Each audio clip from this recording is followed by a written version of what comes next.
Bonjour et bienvenue sur la chaîne de la santé, la chaîne qui a pour but de vulgariser des infos dans le domaine de la santé afin de vous permettre de prendre votre vie en main. Alors, il n'est pas rare de rencontrer des situations où des personnes qui apparemment se portaient pourtant bien la veille se trouvent subitement hospitalisées pour une maladie chronique. Il n'est pas rare d'entendre souvent des propos du genre « Il était pourtant bien en forme avec nous hier et pourtant il vient de tomber dans un coma diabétique. Pourtant il vient de décéder des suites d'un AVC. » Eh bien, bref, ce sont des situations que nous rencontrons assez couramment. Eh bien, cela est en grande partie dû au fait qu'en Afrique en général, les personnes ont tendance à aller en consultation médicale seulement lorsqu'elles se sentent malades. Nous n'avons pas la culture de surveiller notre état de santé à travers des bilans de santé réguliers, ne serait-ce que les examens de base. Et malheureusement, cela laisse le champ libre à un certain nombre de maladies de s'installer bien sûr à notre total insu. Et ces maladies justement qualifiées de tueurs silencieux s'installent donc de façon insidieuse.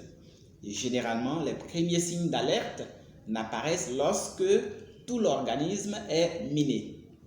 Alors aujourd'hui, nous parlerons justement de l'une de ces maladies, à savoir la maladie du foie gras, encore appelée stéatose hépatique non alcoolique.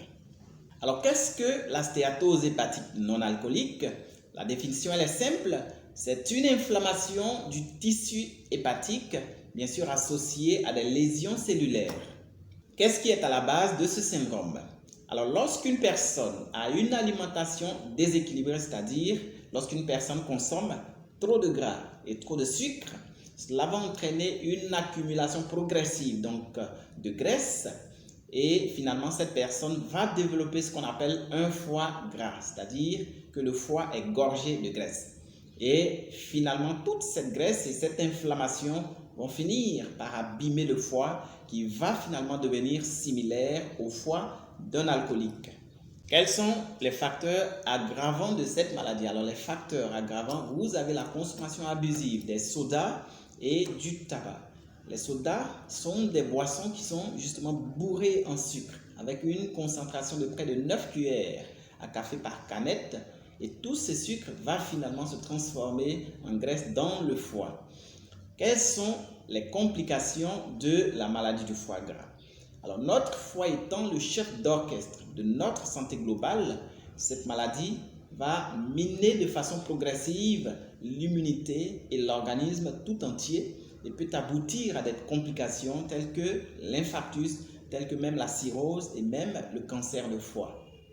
Comment éviter la maladie du foie gras? Alors les mesures préventives, vous avez en première ligne les mesures hygiéno-diététiques, c'est-à-dire que vous devez déjà commencer par réduire drastiquement votre consommation en matière grasse et en sucre. Alors les personnes en surpoids et les personnes obèses étant particulièrement exposées à ces maladies, il est recommandé bien sûr la perte de poids. Et justement cette perte de poids, lorsqu'elle est supérieure à 10% du poids initial, cela permet une diminution significative bien sûr des lésions du foie. Et cela peut aller jusqu'à la régression totale bien sûr de la fibrose.